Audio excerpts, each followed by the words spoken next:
Welcome to the latest edition of Randall-Reilly's Weekly Report. I'm Joshua Miller.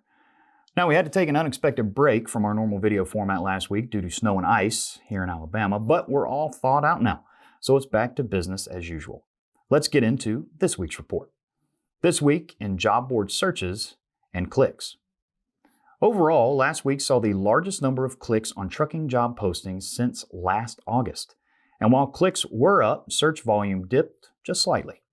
Owner-ops and company driver job postings saw the largest proportional increase in click traffic and click-through rate, while inexperienced and student job postings saw the largest decrease in clicks and the smallest increase in click-through rate.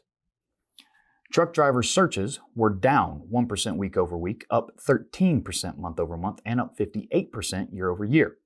As far as clicks on truck driver postings, we saw an increase of 7% week over week, 10% month over month, and a decrease of 33% year over year.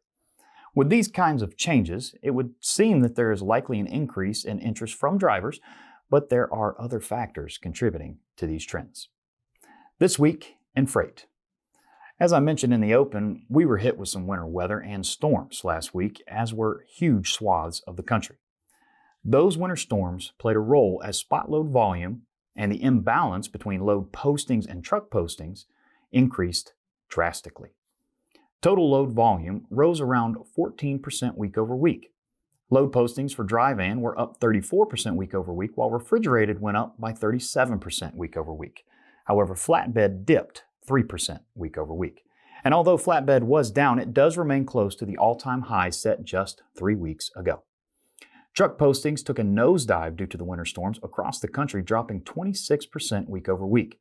The ratio of loads to trucks in the truckstop.com system did, however, shoot up and top the prior week's all-time high by more than 50%. Truck postings for all three major haul segments fell. Dry van was down 32% week over week, refrigerated was down 22%, and flatbed dipped by 25% week over week. During all this winter chaos, spot rates rose by 8 cents per mile. That represents a 37% increase as compared to the same week in 2020. Dry van rates were up 14 cents week over week, refrigerated rose by 28 cents week over week, and there was no change for flatbed. Now for our story of the week. What week would be complete without mentioning COVID-19? Vaccinations are here and carriers are doing their best to distribute them effectively. Thus far, vaccination deliveries have been tasked to just a small handful of carriers. And although there has not been a significant effect on capacity so far, that could possibly change as we approach peak vaccine season.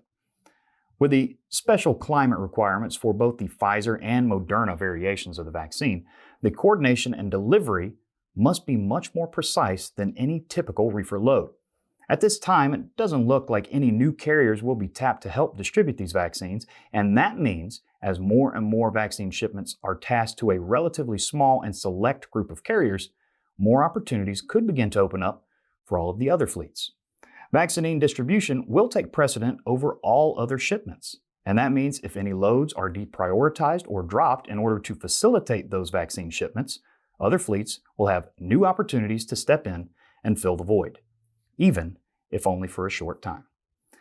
And that does it for this week's report. For a quick reference for any and everything we talked about today, you can refer to the Numbers at a Glance section over at the Randall-Reilly.com blog. There you can also find a full download and PDF form for everything we covered. Join us next week when we take another look back to help you move forward here on the Weekly Report. Have a great week, everybody.